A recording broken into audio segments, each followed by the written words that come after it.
Maybe I'm crazy, but I think that we've forgotten how to think for ourselves.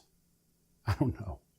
Hey, everybody, it's Ed the Trainer, and we'll talk about it coming up next on this week's Tips on Tuesday.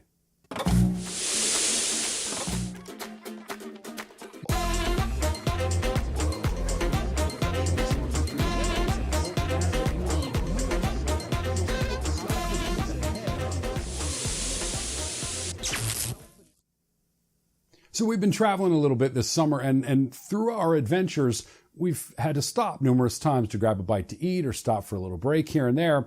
And there was a stop a few weeks back that I was a little bit astonished as to the interaction.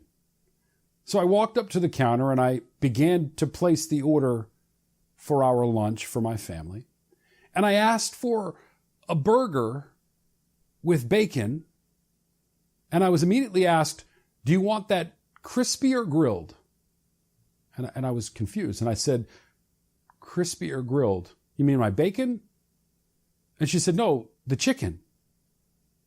And I said, well, I ordered a burger. And she said, right, do you want it crispy or grilled? So I said, wait a second. I want a burger. And she said, yeah. You want it crispy or grilled? And I said, my burger comes with chicken? And she said, no. I said, well, I'm really confused then, because you keep asking me crispy or grilled, but I'm looking for a burger. And she said, right. Do you want your chicken crispy or grilled? And I said, I want a burger. And my wife, of course, is standing next to me thinking I'm about to blow up, but I'm really intrigued as to exactly what's going on here. Bottom line is, she apparently had pushed the wrong button on her screen right immediately when we began to talk. And when I ordered my burger, she hit chicken instead. And it kept telling her to ask me whether I wanted my chicken crispy or grilled.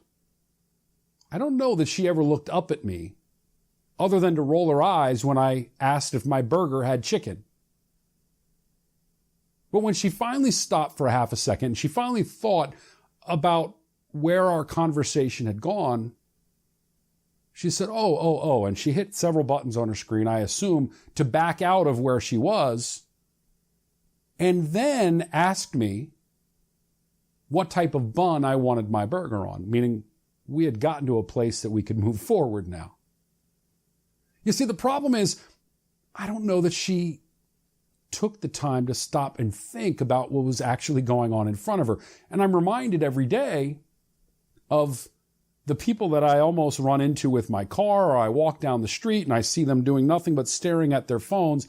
And I'm concerned that maybe none of us are thinking as much as we should. I'm concerned that maybe all of us are doing what our phone is telling us to do. I know for me and my GPS, sometimes I don't think about where I'm going, but I do have a pretty decent sense of direction. So I like to think that I know where I'm headed and that I'm not just listening to my GPS. But this week, what I want to mention is let's unplug a little bit from the technology that we use. And let's make sure that we're thinking for ourselves and communicating with people and actually being present in those discussions, in those talks, in those relationships, rather than being driven by our machines every single day. It was astonishing, and a story I don't think my kids will ever forget. Thanks a lot for joining me this week, everybody. I really, really appreciate your time. I hope you have a great week, and I'll see you soon.